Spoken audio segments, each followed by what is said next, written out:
Citoyen, escutas-la, so que eu vou cantar. E se non canso un vero, passo per incarognier. A sapienza ogni spavero, e spasesta bachelier. Na pagesti aiutar, umo faut placer les feignants, na partisan les porte-plumes, les papiers, les grilles. Son trésor et sa fortune, et tout prendre les carotines. Dietro lo mattino, e lo ritorna tutti. Tutte schinta al te fatigo, e cufflane mi fanè. Vende in 30 ans les sabino, al meglio le pellicelle.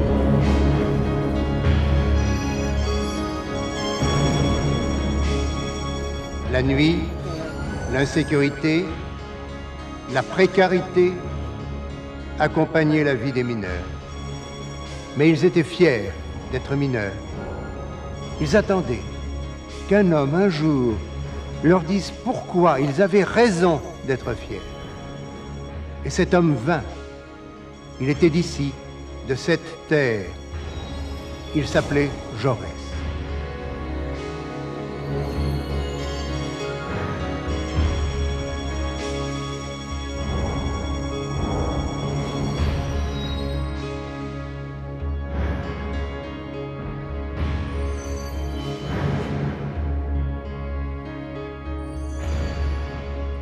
C'est donc à Carmaux que nous allons rencontrer Jaurès. Parce que le nom de cette ville et le nom de cet homme sont à jamais liés dans l'histoire. Quand en 1893, les mineurs de Carmaux en grève contre le propriétaire de leur mine, le marquis de Solage, ont cherché un député pour les défendre. Le nom de Jean Jaurès, ce professeur qui écrivait dans la Dépêche de Toulouse de flamboyants articles, a surgi comme une évidence. Un fils d'agriculteur entré à l'école normale supérieure grâce à une bourse, un républicain né à Castres en 1859, en pays cathare, terre traditionnelle de l'opposition. Jaurès s'est présenté, il a été élu. Carmaux a fait de lui au Parlement, et bientôt dans tout le pays, la plus grande voix dont la gauche ait jamais disposé en France. Au moment où commence notre histoire, Jaurès est député de Carmaux depuis 3 ans. Ce qu'il reçoit des Carmauzains, il le rend au centuple, aux mineurs comme aux verriers, car il y a une verrerie à Carmaux. Ce n'est pas rien, elle produit 100 000 bouteilles par jour. Elle appartient à M. Rességuier, sorti du peuple mais devenu patron de combat, logiquement allié au propriétaire de la mine. Car il y a 2 camps à Carmaux. Dans l'un, il y a ceux qui ne tolèrent aucune atteinte aux droits de l'autorité patronale, comme dit M. Rességuier. Dans l'autre, il y a ceux qui se battent pour que leur soient reconnus à eux aussi des droits. De ce côté-là va peser une force que le premier camp n'a pas estimé à sa valeur, celle de Jaurès.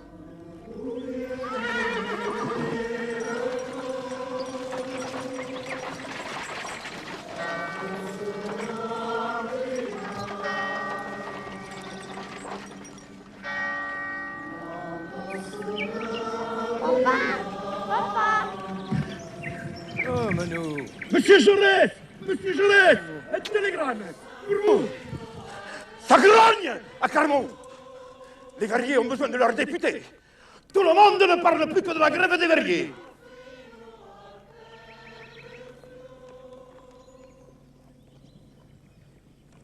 Suite à mon renvoi à celui de Pelletier par Rességuier, le patron de la verrerie, grève de solidarité déclarée. Signé Baudot, le secrétaire du syndicat des verriers de Carmaux. Bon. Eh bien, j'y vais.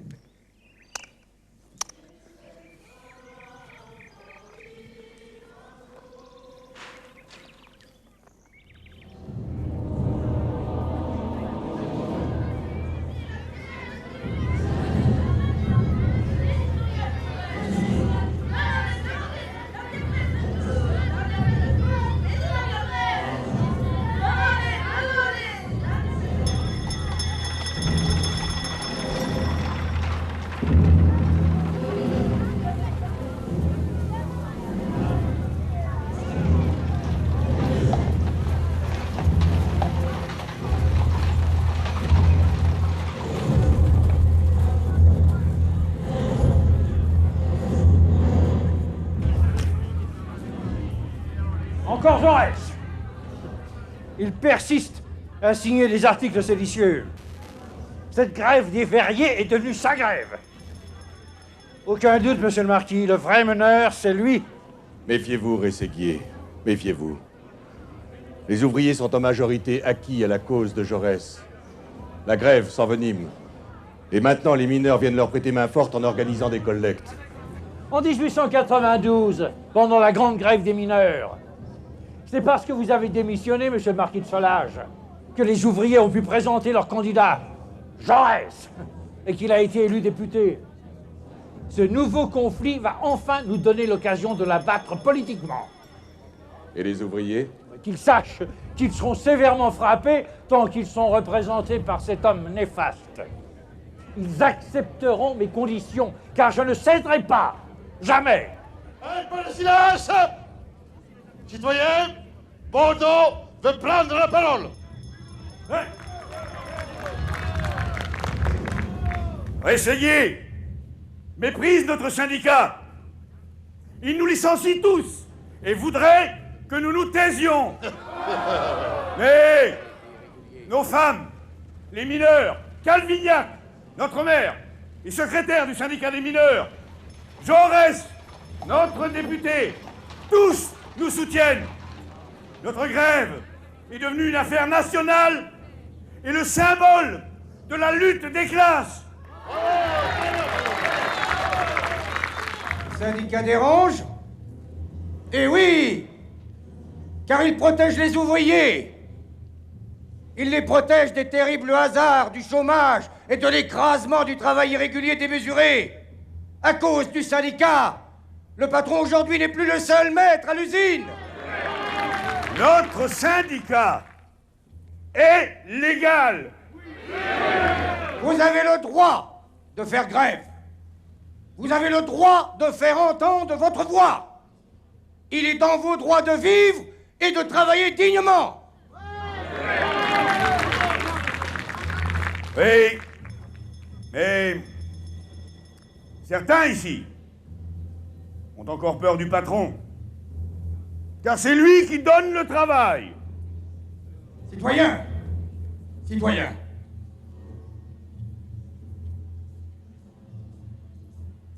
ne tombez pas dans le piège tendu par votre patron. Il veut avant tout détruire votre syndicat. Il veut exclure les militants, les affamer, les chasser hors du pays. Il faut qu'il sache qu'il se heurtera à une résistance énergique. Le patron n'a pas à parler d'égal à égal avec le syndicat pour envoyer au rang prochain ouvrier.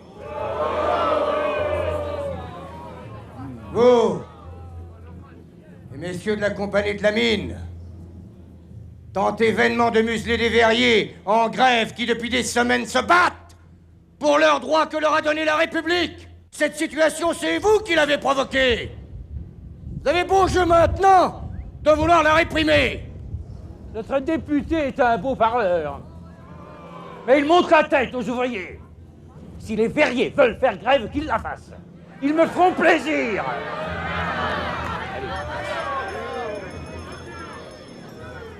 Par son intransigeance, le patron par lui seul rouvre la grève. Elle demeure leur unique moyen de vous amener à l'arbitrage.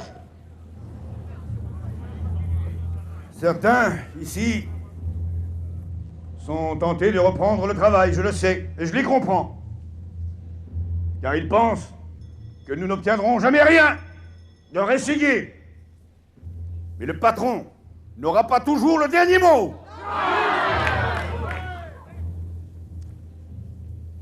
Vous tous, hommes compétents grâce au suffrage universel pour les grandes affaires communales et nationales, vous n'êtes dans l'ordre industriel que de simples instruments.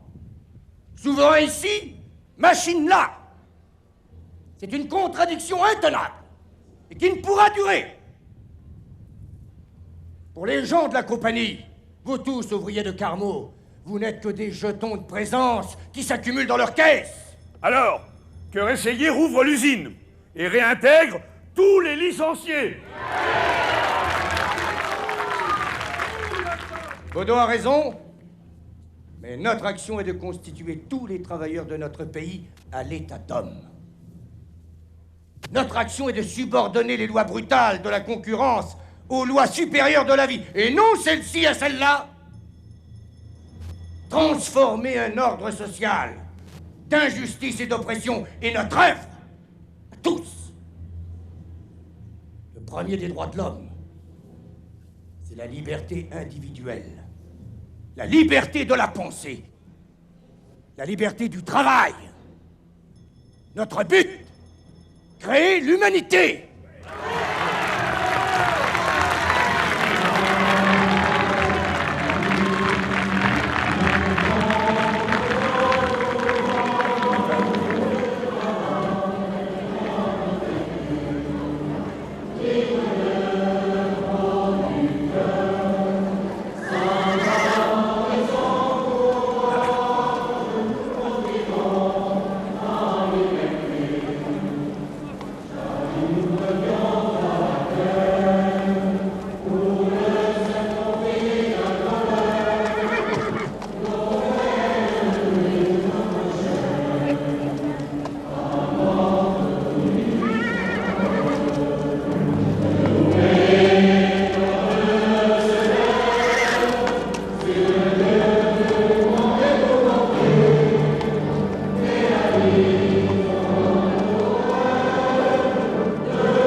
Rességuier croit que nous sommes finis.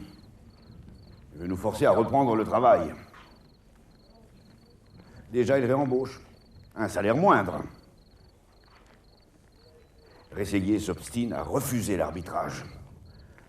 Et pourtant, la grève se prolonge. Elle se durcit. Nos enfants ont faim. Quelle sera l'issue? Je ne sais pas encore, Baudot. Il doit bien y avoir une solution pour sortir de ce conflit qui s'enlise la tête haute.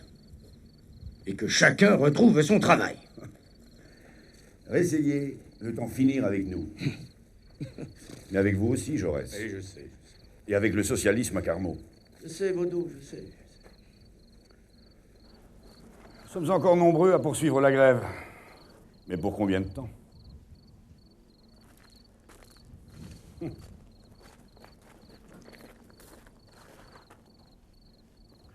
Nous comptons sur vous, Jaurès.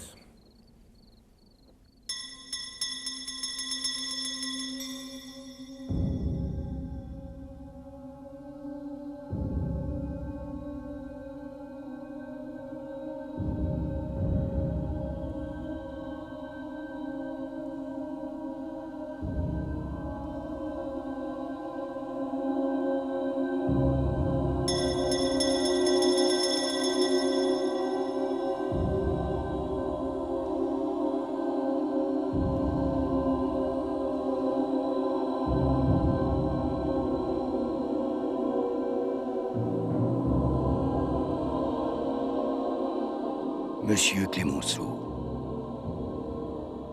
vous savez quel souvenir profond et reconnaissant tous les ouvriers de Carmaux ont gardé de vous et du rôle que vous avez joué dans la grève des mineurs de 1892. Ils me prient, dans la crise qu'ils traversent, et où ils ont avec eux le droit, tout le droit, de faire appel à vous. Il y a, dans cette agression d'un patron contre ses ouvriers qui l'affament, dans cette complicité du gouvernement, dans ce défi jeté à toute organisation syndicale et à toute pensée socialiste, une telle audace de réaction qu'il faut que tous les lutteurs de la première heure se retrouvent debout.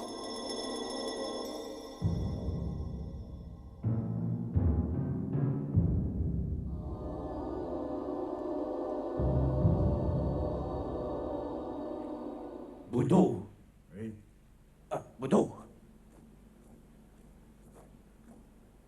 Puisque vos revendications ne sont pas entendues, nous construirons une verrerie ouvrière.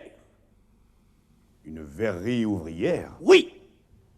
Elle sera la citadelle des libertés syndicales que la compagnie veut détruire. Mais avec quel argent?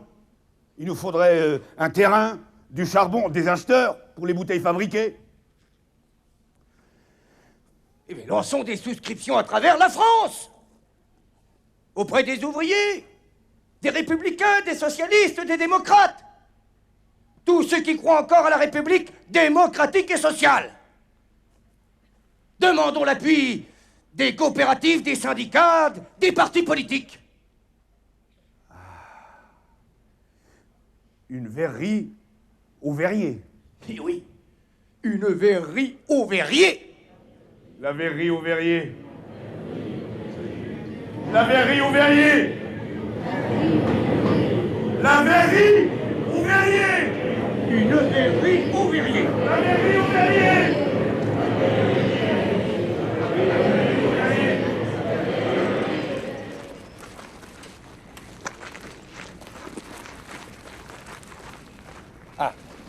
Bon alors, proposez-vous une verrerie ouvrière, propriété du prolétariat ou propriété des seuls verriers? Écoutez, Millerand, il faut que tous les travailleurs apportent leur pierre à cette usine ouvrière et qu'ils la soutiennent.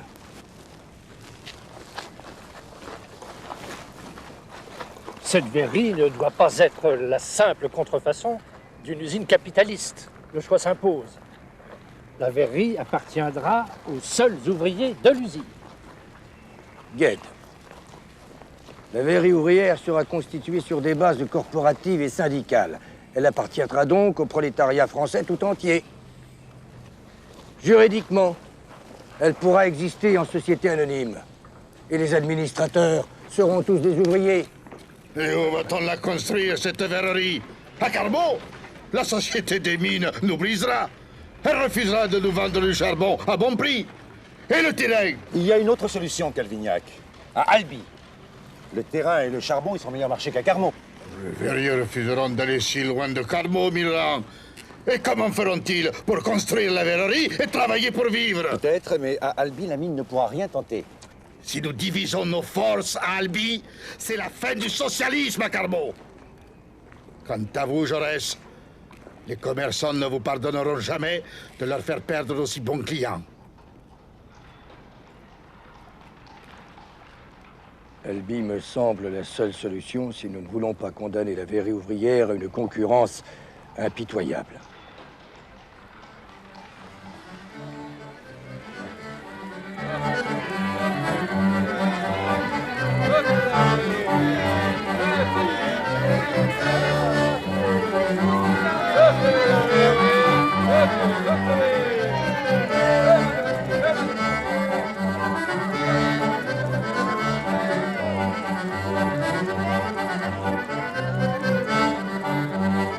Souscrivez! Souscrivez à la verrerie ouvrière! Avec ce ticket, vous entrerez gratuitement dans toutes les fêtes et dans toutes les manifestations organisées au bénéfice des verriers par les chambres syndicales et les sociétés coopératives adhérentes à la verrerie ouvrière. Alors, souscrivez! Souscrivez à la verrerie ouvrière! Souscrivez! On fouille un peu! Oui. Ah, merci. Monsieur Rochefort vient de nous apporter la somme de 100 000 francs de la part de Madame Dambourg. Bravo! Toute la démocratie socialiste et républicaine s'organise. Cet argent va nous permettre de commencer à édifier la verrerie ouvrière. Chacune des pierres de cette verrerie représente une souffrance, un dévouement, une privation, car le prolétariat est pauvre. Toute souscription donnée est pour lui un sacrifice. Je supplie tous mes amis des groupes républicains, des coopératives, des syndicats, de continuer avec une énergie renouvelée le placement des tickets pour que l'œuvre puisse se réaliser en son entier par la seule force des travailleurs.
Vous aurez réussi, Jaurès, à réunir socialistes et syndicalistes, corporatistes et républicains. Alors, fêtons tous ensemble cette grande victoire, le triomphe de la solidarité ouvrière.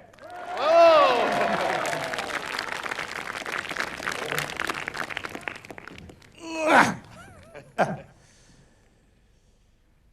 Je salue tous les verriers de Carmaux qui n'ont jamais faibli dans la bataille. Et je salue aussi ces femmes vaillantes. Vous avez su encourager les hommes, vos hommes, à poursuivre la résistance.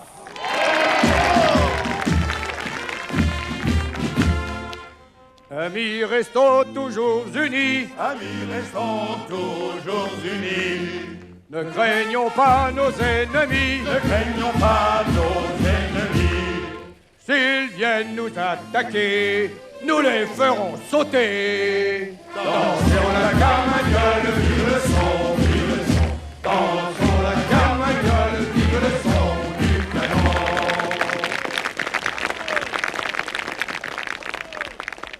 Sur les rives du Tarn, à jamais illustre, vous avez élevé, citoyens, un temple que l'humanité considérera toujours comme le berceau de l'humanité.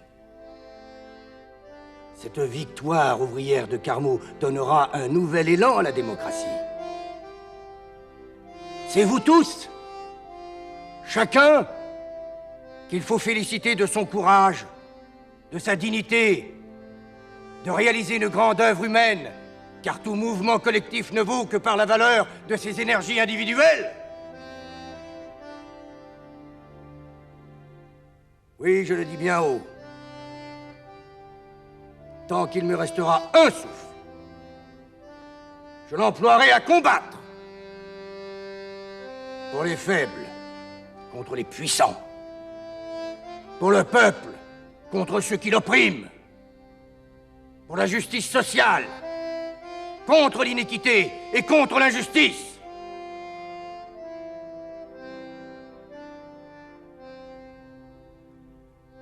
« 24 octobre 1895. À la Chambre, Jaurès interpelle Alexandre Ribot, président du Conseil. Sa parole et sa voix empoignent le Parlement tout entier. Et il gagne. Le gouvernement est renversé. Tout le monde politique en convient, Jaurès est devenu une puissance. Désormais sans relâche, il dénonce le contraste entre la vie des nantis et celle des hommes qui n'ont que leurs bras pour survivre. Le siècle qui s'achève voit s'épanouir un irrésistible progrès technique. Jaurès crie que tous doivent en tirer les profits, tous. Il exige que l'on soulage la peine des hommes. La journée légale de travail est de 12 heures, 6 jours par semaine. Jaurès veut qu'elle soit plus courte. Pas de vacances, jamais. Jaurès crie que les ouvriers, autant que les bourgeois, ont droit au repos. Pas de retraite quand vient la vieillesse. Jaurès répète que la retraite est un droit. Chaque jour de sa vie, désormais, il plaidera pour le progrès. Il arrache des réformes, mais c'est long, très long. Il ne se décourage jamais, même lorsque ceux qui le dérangent lui crachent leurs injures à la face, même lorsque la haine s'accumule sur sa tête. Il faut que le travailleur de la ville, comme le travailleur de la campagne, se sente défendu, protégé, assisté par ce gouvernement qui l'a soutenu de ses votes. Monsieur Jaurès, vous apportez dans la discussion et dans la propagande des doctrines socialistes l'état d'esprit d'un philosophe, d'un historien. Il est tel que nous pouvons compter sur lui. Amusez-nous, monsieur Jaurès. Monsieur Barrès, vous n'apportez que des phrases enveloppées, des solutions incomplètes, une politique hésitante. Vous êtes au-dessous du suffrage universel. Les lois scélérates sont abusivement appliquées aux ouvriers. Vos méthodes contraignent les ouvriers à la violence. Oui, monsieur, et monsieur Clémenceau le sait bien, lui, qui a préféré le silence complice de la répression à la juste voix que ma lettre au nom des ouvriers de Carmaux lui demandait d'élever. Vous nous avez dit, choisissez votre bord. il y a longtemps que j'ai choisi, contre vous, et pour le juste et libre développement de l'individu.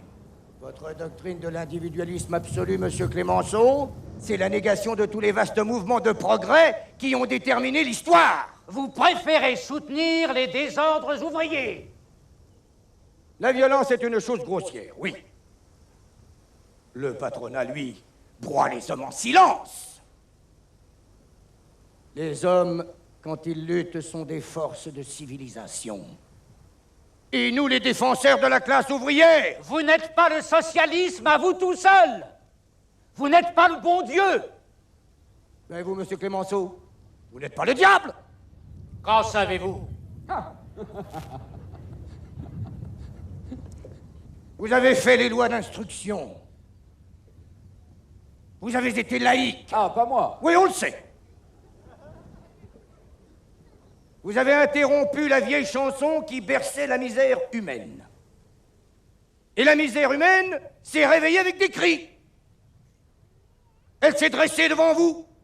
Elle réclame aujourd'hui sa place, sa large place au soleil du monde naturel, le seul que vous n'ayez point pâli. Le grand meneur, c'est la République. Traduisez-la donc devant vos gendarmes. J'ai cette douloureuse impression de voir le talent, l'instruction, la culture à l'extrême gauche, messieurs les socialistes. Mais cette culture ne vous sert qu'à exprimer d'une manière intéressante une fausse doctrine. La République en France a une signification de progrès et de liberté. Et les lois sociales ne sont pas suffisantes. Il faut travailler pour les 8 heures. Oui, monsieur, 8 heures de travail par jour pour laisser à chacun le loisir de s'instruire et de vivre avec sa famille. À chacun. Monsieur Jaurès veut nous faire croire que la France entière a mis son espoir dans le socialisme. Eh bien, alors allons-y. Soyons tous socialistes. C'est la journée de 8 heures qui devient la principale revendication et qui s'impose déjà pour les mines. Jaurès! Vous vous servez de la cause des pauvres gens pour assouvir une ambition personnelle. Je ne me félicite que d'une chose. C'est de ne pas avoir attendu pour comprendre le socialisme et y adhérer qu'il fut la force qu'il est aujourd'hui. L'affaire Dreyfus revient à la mode grâce à vous, Jaurès. L'antipatriotisme est-il devenu une nouvelle cause socialiste? Votre nationalisme et votre antisémitisme vous aveuglent, Barès? Pour essayer de sauver ce petit capitaine juif, accusé d'intelligence avec l'ennemi, vous avez réussi à affoler le pays. Dreyfus est le témoin vivant du mensonge militaire, de la lâcheté politique, des crimes de l'autorité. Vous vous jetez de tout votre idéal et de toute votre intelligence dans cette bataille. Déjà, vous vous donnez entièrement à la cause ouvrière. L'affaire Dreyfus vous tuera, un peu plus.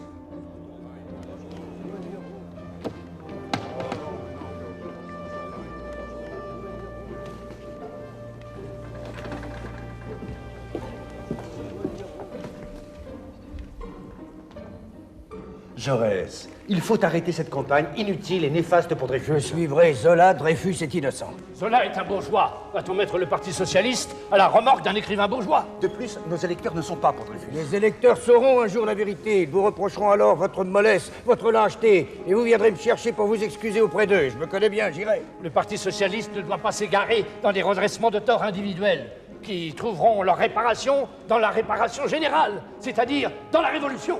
C'est le devoir du prolétariat de ne point rester neutre. Il est temps aujourd'hui, si nous ne voulons pas périr, de révolutionner la haute armée par la loi républicaine. Vous voulez détruire l'armée et la discipline maintenant, Jaurès? Cette haute armée se discrédite et se déshonore elle-même, monsieur Barthou. Je vous attends demain, avec 2 témoins, pour cette parole impie qui fait honte à la France, pour laver son honneur.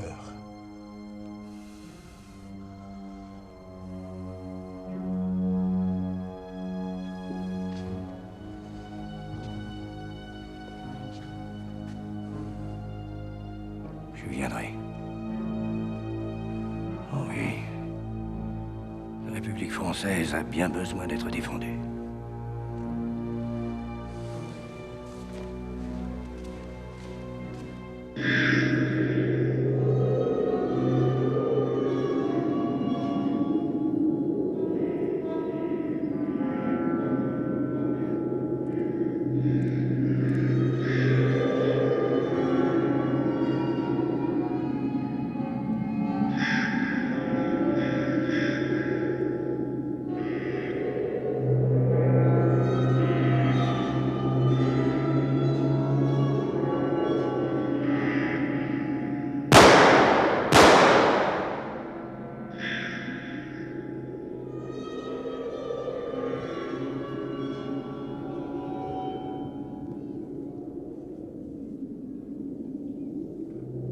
Vive la France! À bas, Jaurès! À bas, Dreyfus! Jaurès! Entendez la France hurler sa colère! Ils hurlent à la mort. Je les entends, mais je ne les crains pas. Même si parfois leur haine est insoutenable. Un jour ou l'autre, vous devrez rendre des comptes! Et vous n'aurez pas toujours autant de chance qu'aujourd'hui!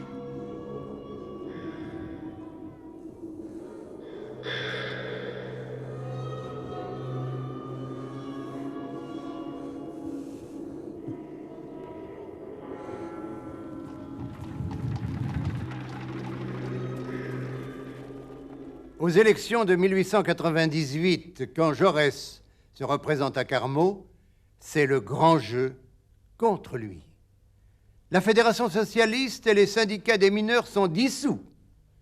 Le journal La Voix des travailleurs cesse de paraître. Le préfet soumet les imprimeurs à de telles pressions qu'ils refusent les publications socialistes. Et quand Jaurès se présente à des réunions, des meneurs l'empêchent systématiquement de parler. Le marquis de Solages, qui veut reprendre son siège de député, réitère partout les mêmes imprécations. Jaurès, c'est la haine de classe, la ruine de l'industrie, la destruction de la propriété individuelle, la négation de la religion, de la famille, de la patrie. Cela porte. Résultat des élections, 6702 voix pour le marquis de Solages, 5515 pour Jaurès. Devant les résultats qu'on vient de lui apporter, Jaurès garde le silence. Il n'est pas accablé, il est triste de n'avoir pas été compris même de ceux pour lesquels il se bat. Il ne renonce pas, il ne renoncera jamais. On lui arrache sa tribune, il lui reste la plume. Chaque jour, il rédige l'éditorial de la Petite République, dont le tirage s'enfle de mois en mois, mais en même temps, la haine de ceux que fustige Jaurès. Il élabore une colossale histoire socialiste de la Révolution française, pour laquelle il ressuscite les assemblées de 1789 à 1792. D'un article de journal, il passe à un chapitre de livre, tout cela entre les réunions qu'il tient à travers toute la France. Incroyable capacité de travail, exceptionnelle envergure intellectuelle. Il est devenu la figure de proue du Parti socialiste. Sans cesse, il est sur la brèche, il parle, il écrit, il lutte pour l'unité du mouvement ouvrier français et européen. Il se bat aussi pour l'avenir, pour la grande fraternité des hommes de tous les pays. Il est sûr que de l'unité qui se forgera, une société naîtra par la lumière, dit-il, par la raison, par l'organisation. Pour lui, la réforme, c'est l'œuvre commençante de la Révolution. Citoyens, écoutez-moi. Toquez-vous vos cantats, et une canzone nouvelle fatte per un carbonier. A sapienza ne spavelo, e spadessa tua scegliere. A savut mese usar, e ne mbausavu quale fa. Tu carboniesse de toro, e sa fe non menester. E divenga che le scolo, e fa danni mal con te.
Les jours ont un accident maintenant.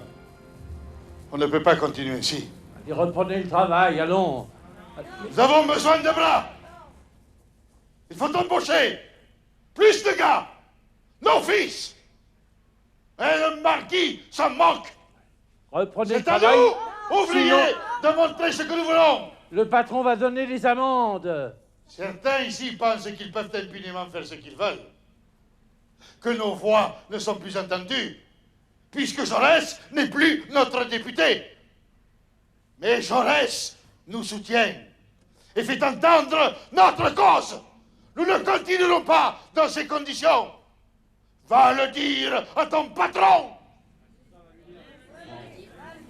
Jaurès est arrivé. Jaurès est arrivé. Jaurès?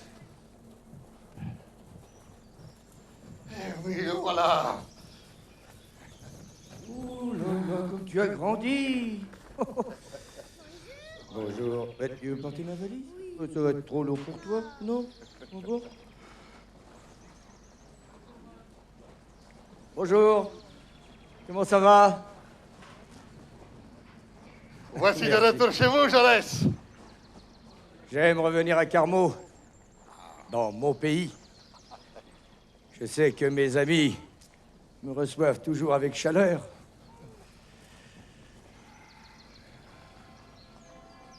Dans la lutte parfois acharnée que nous devons mener, votre amitié me touche et m'honore. Oh, écoutez, ils sont déjà au courant de votre arrivée.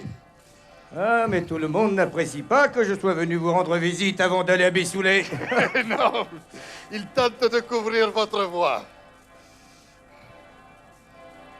Ah, laissez-les sonner leurs cloches.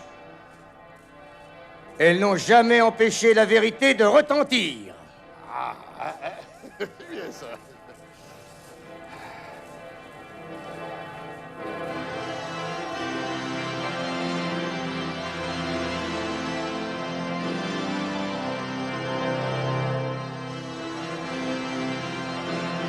Tout le monde parle de la communion de votre fille, Jaurès. Et nombreux au Parti socialiste vous plaignent de vous soumettre aux volontés de votre femme. J'ai dit que ma femme était catholique et pratiquante, et que pour l'éducation des enfants, une transaction nécessaire était intervenue entre la mère chrétienne et pratiquante et le père socialiste et penseur libre. Ma mère aussi est chrétienne et pratiquante. Je n'ai pas le droit de gêner leur liberté ou de contraindre leurs sentiments. Certains vous accusent même de n'être qu'un dupeur et un menteur. Eh bien, je plains ceux qui, dans l'angoisse d'un tel problème, cherchent seulement une occasion d'accabler un adversaire ou de diminuer un compagnon d'armes.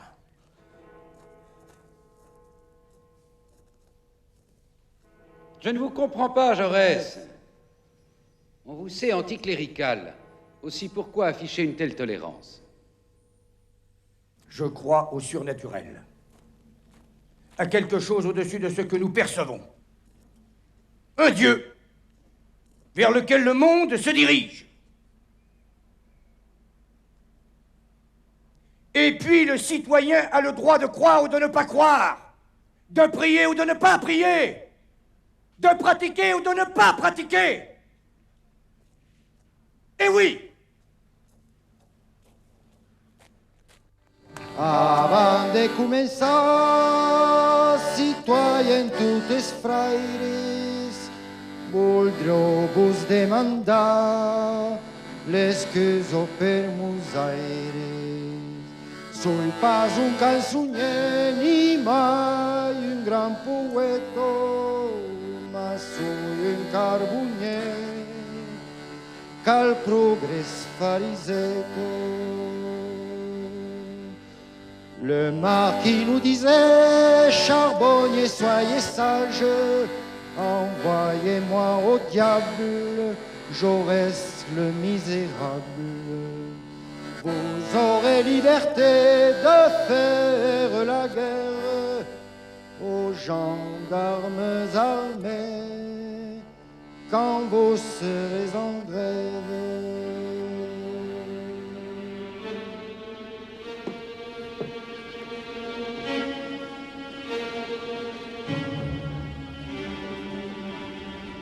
Citoyen, Monsieur le maire, Monsieur le maire, je dois parler avant Jaurès.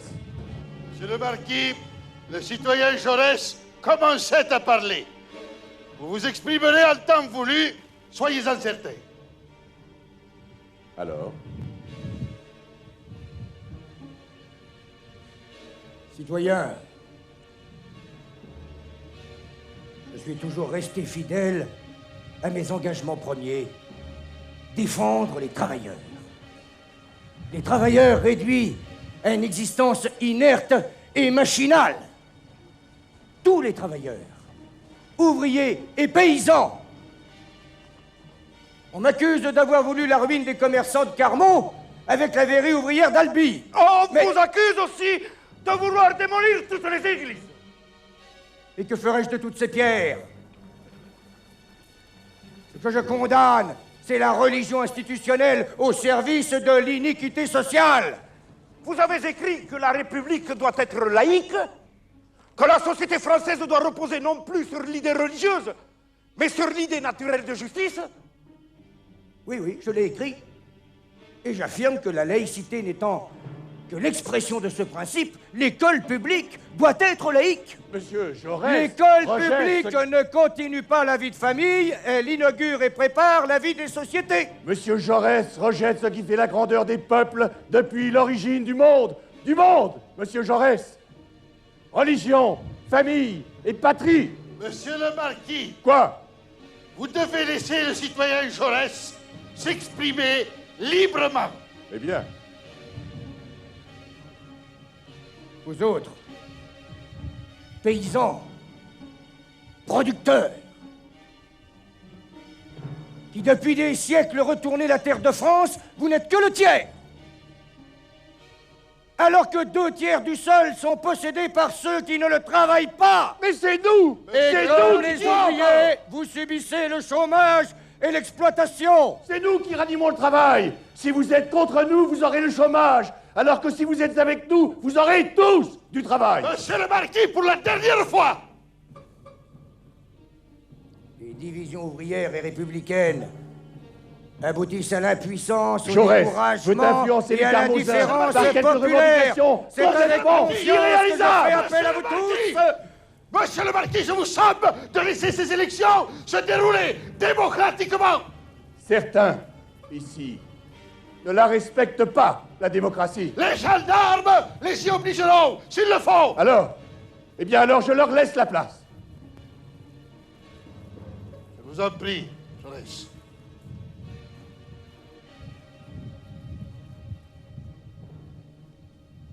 Vous avez tant souffert.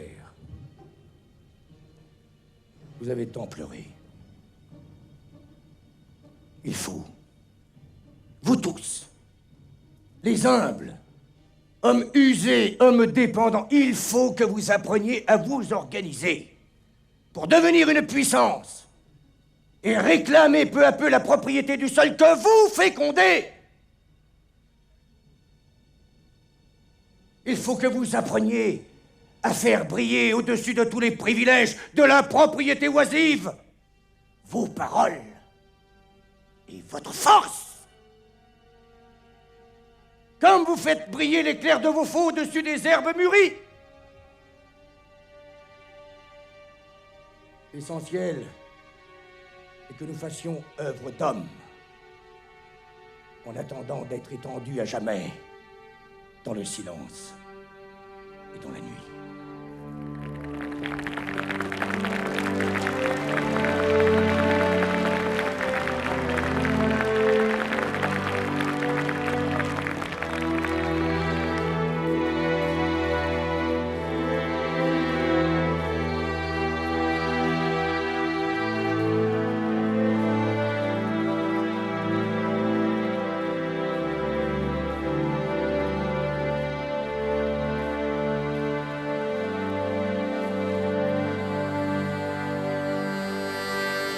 L'un vol la libertat, l'altre vol l'esclavatge. L'un vol l'humanitat, l'altre vol l'osservatge. L'un vol que sus milius paguen menjar ripaglio, als ouvriers cada gior, capello la scanaille. Enfin tu en veux trop, Ludovic de Solage, tu serres trop le sabot pour que le mineur soit sage. Nous ferons grand effort, nous briserons tes chaînes, tes pouvoirs seront morts, tu lâcheras tes rênes.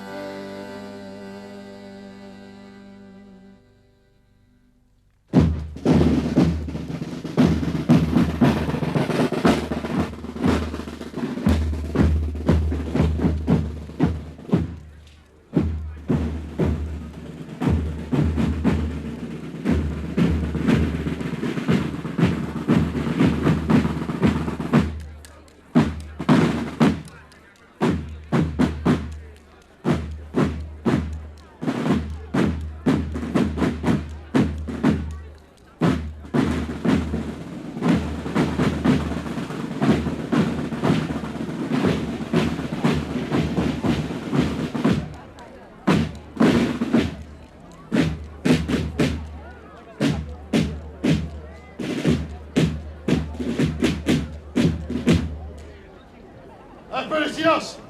Un peu de silence, citoyens! Un peu de silence!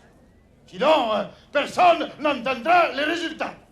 Et on nous accusera à nouveau, et à tort, de tricher.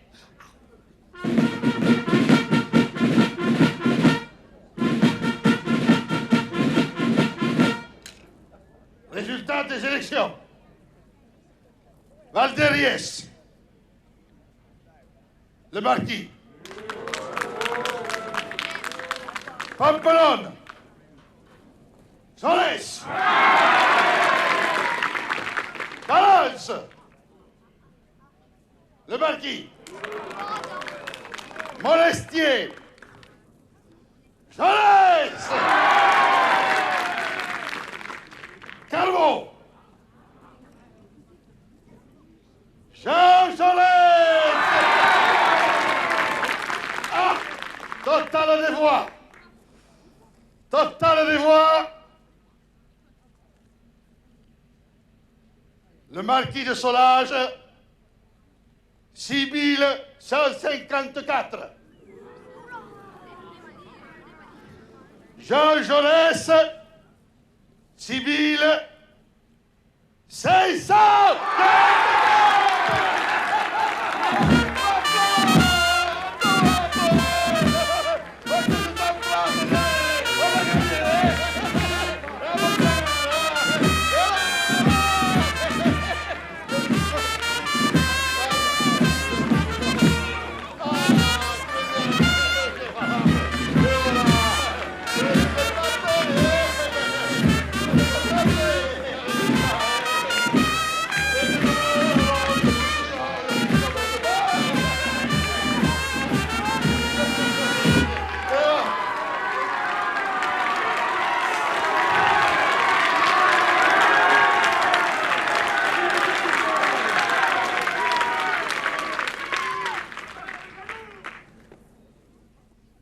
Les travailleurs de la ville nous ont donné comme premier mandat de nous occuper des travailleurs de la campagne. Citoyens, ils prendront racine.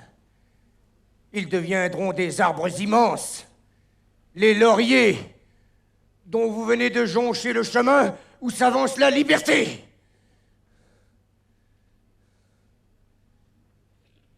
Levons nos verres à la victoire, citoyens!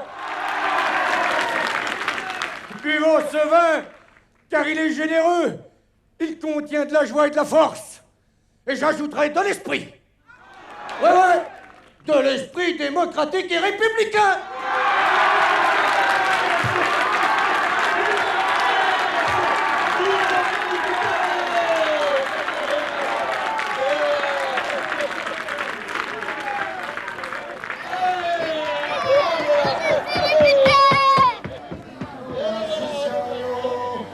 Jaurès estarnudiu de la rue do Cavallo.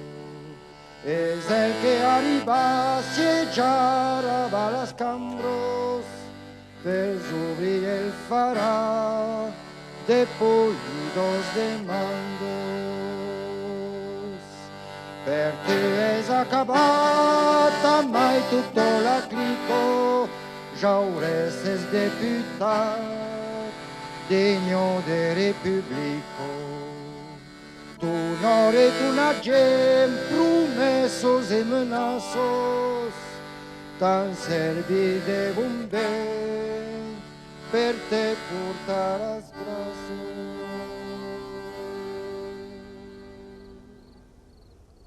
En 1904, Jaurès crée le journal L'Humanité. Pour que l'avenir radieux dont il rêve s'établisse au milieu des hommes, il faut la paix. Or, le monde va mal. Les nationalismes partout s'exaspèrent. Désormais, le grand, l'essentiel combat de Jaurès sera livré pour la paix. Visionnaire, il imagine les champs de bataille couverts de cadavres, ceux de la guerre moderne. Il appelle les vivants pour qu'ils refusent la fatalité des morts. Il crie qu'il veut briser les foudres de la guerre qui menacent dans les nuées. Son espoir, c'est l'existence partout en Europe de partis socialistes puissants, en Allemagne, en Russie, en Italie.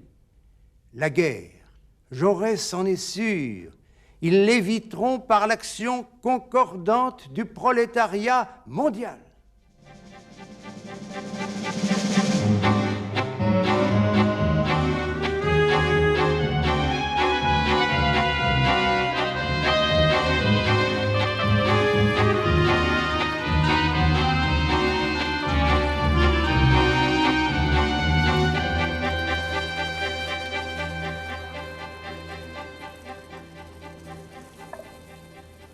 Dès maintenant, la paix est possible en Europe. Ce qu'il faut, c'est surveiller les événements du point de vue de la paix. C'est de conduire tous vos actes avec la méthode de la paix. Se méfier des alliances entre les grandes puissances et des intrigues coloniales qui conduisent nécessairement à la guerre. L'arbitrage est le seul recours pour régler les conflits. Ouais. Vous voulez le désarmement de l'Europe? J'ai dit que préparer le désarmement de l'Europe est la tâche la plus haute et la plus pressante qui s'impose aujourd'hui au monde civilisé. Mais je dis aussi qu'il faut assurer l'indépendance des nations et assurer plus particulièrement la défense de la France.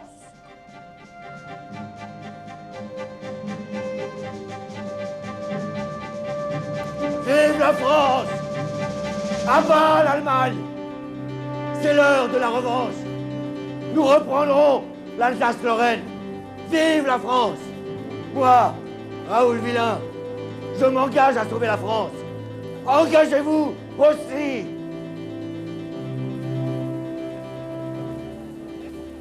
Vous n'entendez pas? Vous n'entendez pas? Vous n'entendez plus? La France est en danger! Plongée dans les prétentions des nationalistes qui veulent une guerre de revanche. Or, si nous ne réformons pas l'armée, nous courons au désastre. La France doit poursuivre une politique militaire défensive. Il faut organiser les réserves, armer la nation, couvrir notre frontière au nord de forteresses, car là est notre point faible.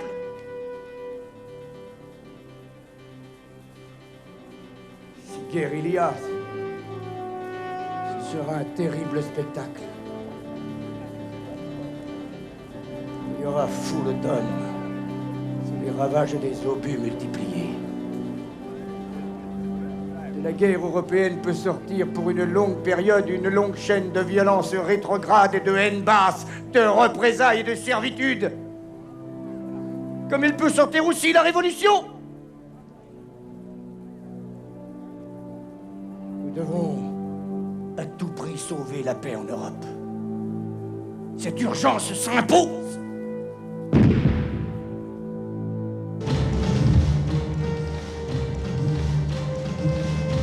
La fièvre belliqueuse des nationalistes, la haine attisée par une certaine presse, Jaurès devient l'obstacle à la guerre.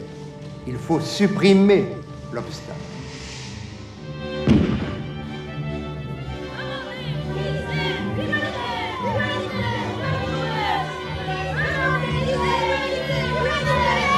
Jaurès, venu faire croire à la paix, et s'y a pactisé avec l'ennemi, l'Allemagne.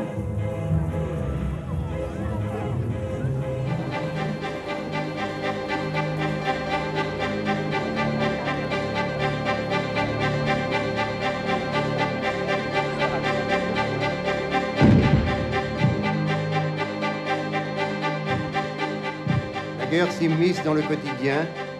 Le mot même ne fait plus frémir, jusqu'à la Chambre des députés, où la paix est à combattre et son porte-parole, Jaurès, à abattre. Déjà, Jaurès a pris ses précautions. Il a quitté à demi la France. Il est citoyen de l'Europe. Jaurès veut avoir une conscience européenne, que dis-je, mondiale. Il souffre des affronts que l'humanité a reçus en la personne des Turcs. Il souffre de Tripoli. Il souffre de la Perse, devenue une nouvelle Pologne. Il dit que le Maroc, c'est l'abcès qui empoisonne le monde. Ses amis disent de lui que c'est un prophète. Il en a certainement les accents. Je ne dis pas que tout cela est négligeable, mais je remarque que pour hâter l'installation de son rêve social, M. Jaurès accepte de grandes duretés. On nous impose la guerre. On nous trouvera. Monsieur Jaurès parle de très haut, absorbé dans son fastueux mirage. Mais moi, Clémenceau, dans la plaine, je laboure le sol ingrat qui me refuse la moisson. Avant de philosopher, il faut être. Et l'individu saura de lui-même réformer le cadre qui lui convient sans s'inquiéter des prophéties de Monsieur Jaurès.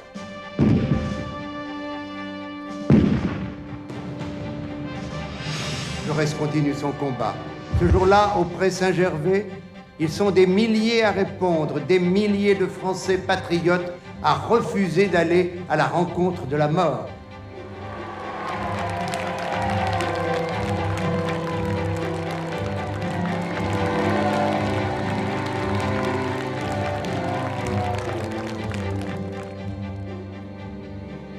Nous qui voulons préparer la paix définitive, nous voulons que nul ne puisse imputer l'offre de paix à la débilité peureuse d'un peuple mal assuré de lui-même. Il faut donc accroître la puissance défensive de la France. Et que fait-on? Pour seule défense, on vote une loi qui porte le service militaire à 3 ans, alors que j'ai proposé ce qui a été refusé par le Parlement, une réforme de l'armée, la création d'une armée nouvelle, d'une armée de citoyens. Et la bourgeoisie a peur, peur du peuple s'il est armé.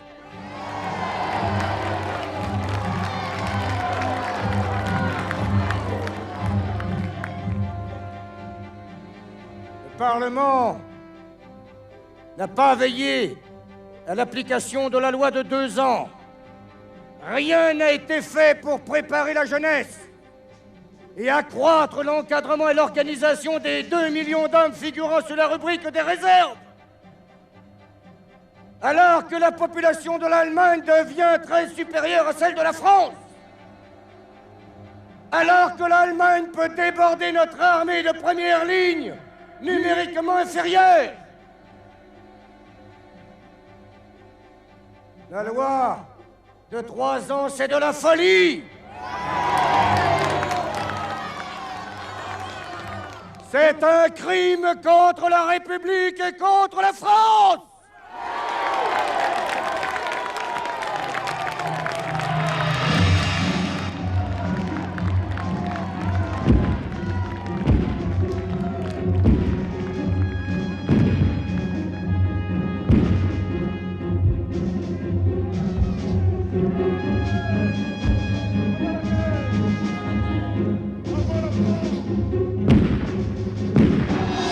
À Carmaux, pour les compagnons de Jaurès, ceux qui ne l'ont jamais abandonné, ce combat pour la paix est aussi celui de la classe ouvrière.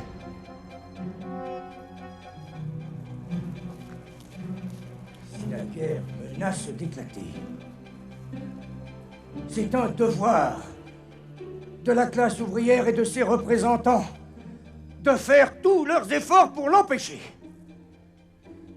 Par tous les moyens qui leur paraissent les mieux appropriés, y compris la grève générale. Oui. Les mineurs de Carmaux ont déjà voté une résolution contre la guerre. C'est le même cri contre la guerre, la même condamnation de la paix armée qui retentit dans toute la France.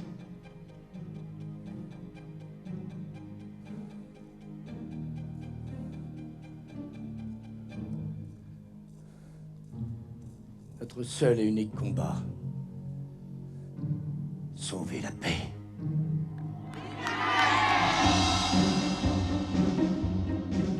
Le café du Croissant, c'est l'habitude de Jaurès de s'y rendre pour déjeuner ou pour dîner en compagnie de ses amis du journal L'Humanité.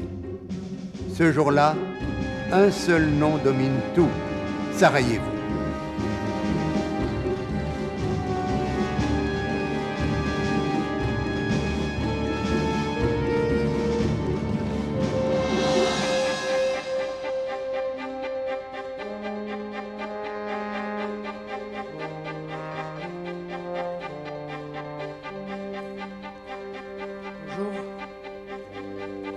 Bonjour.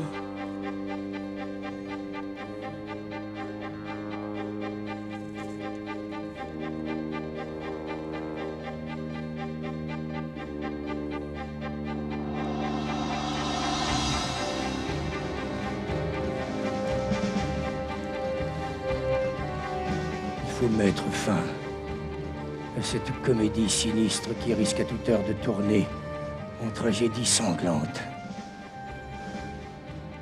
Par nos articles de l'Humanité, par nos interventions à la Chambre, nous devons travailler sans relâche à défendre cette paix si menacée. Est-ce vers une guerre européenne que l'on se précipite? Je pars pour Bruxelles, s'écrie Jean Jaurès, parce qu'à Bruxelles doit se tenir la réunion du Bureau socialiste international. Toute l'Europe socialiste va se rendre dans la capitale belge. C'est le dernier espoir de Jaurès. Que la grève générale soit décrétée partout et qu'elle prenne la guerre de vitesse. À Bruxelles, Jaurès parle devant 10 000 personnes. Il dénonce les diplomaties secrètes, dénie à quelques hommes le droit de disposer du destin et du sang de millions d'autres. Il clame « Hommes humains de tous les pays, voilà l'œuvre de paix et de justice que nous devons accomplir. Le prolétariat prend conscience de sa sublime mission. Des millions et des millions de prolétaires viendront affirmer l'universelle volonté de paix de tous les peuples. » Mais quand il revient à Paris, la Russie mobilise 23 divisions.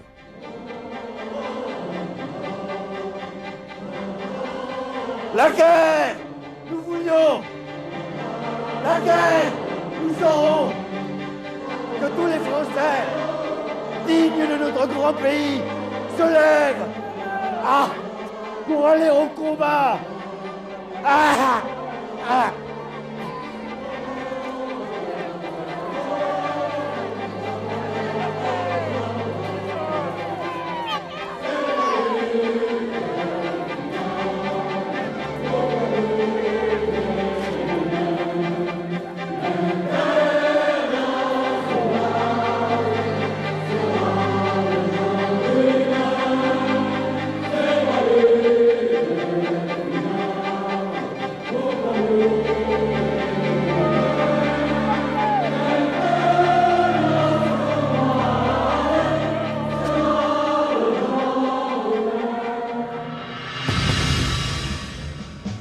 Alors, monsieur Albelferry, l'Allemagne a proclamé la Kriegsgefahrtszustand. Comment l'a-t-on traduit? L'état de menace de guerre. Alors ce n'est pas encore la guerre. Et maintenant, qu'allez-vous faire? Continuez. Notre campagne contre la guerre. Vous êtes victime d'une intrigue russe. Nous allons vous dénoncer, ministre à la tête légère. Dussions-nous être fusillés?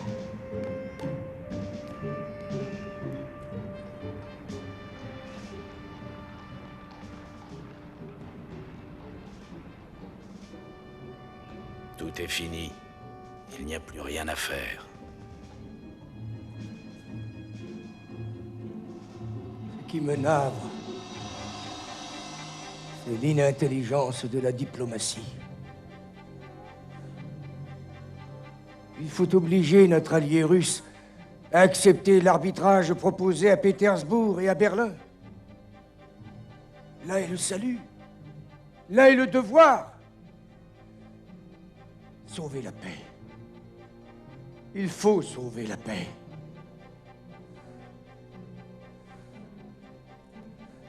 Non, non. La France ne peut pas marcher derrière la Russie des Grands-Ducs contre l'Allemagne de la Réforme. Sauver la paix. Parce que sauver la paix, c'est sauver l'humanité.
Ils ont tué Jaurès.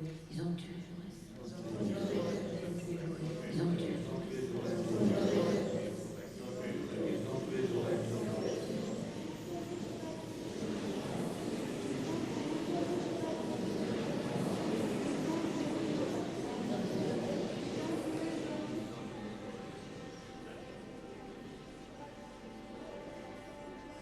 Quelle solitude autour de celui dont je sais bien qu'il fut, car les défauts n'empêchent rien, un homme noble, oui, oui, un grand homme. Adieu, Jaurès, que j'aurais voulu pouvoir aimer librement.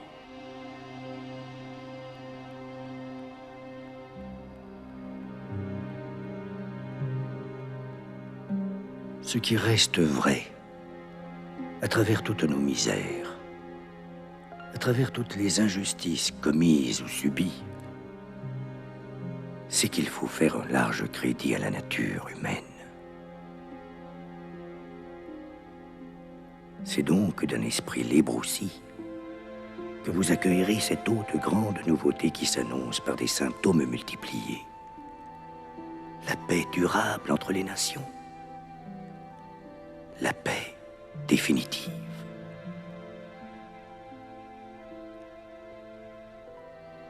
Il dépend de vous, par une volonté consciente, délibérée, infatigable, de réaliser enfin le paradoxe de la grande paix humaine, comme vos pères ont réalisé le paradoxe de la grande liberté républicaine.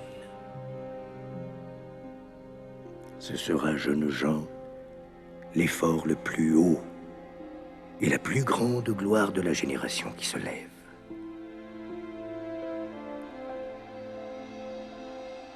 Le courage, c'est d'être tout ensemble, et quel que soit le métier, un praticien et un philosophe. Le courage, c'est de comprendre sa propre vie, de la préciser, de l'approfondir, de l'établir et de la coordonner cependant à la vie générale. Le courage, c'est d'aimer la vie et de regarder la mort d'un regard tranquille. C'est d'aller à l'idéal et de comprendre le réel. C'est d'agir et de se donner aux grandes causes sans savoir quelle récompense réserve à notre effort l'univers profond, ni s'il lui réserve une récompense. Le courage, c'est de chercher la vérité et de la dire. C'est de ne pas subir la loi du mensonge triomphant qui passe et de ne pas faire écho de notre âme, de notre bouche et de nos mains aux applaudissements imbéciles et aux huées fanatiques. Et vous, jeunes gens, vous voulez que votre vie soit vivante, sincère et pleine. C'est pourquoi je vous ai dit, comme à des hommes, quelques-unes des choses que je portais en moi.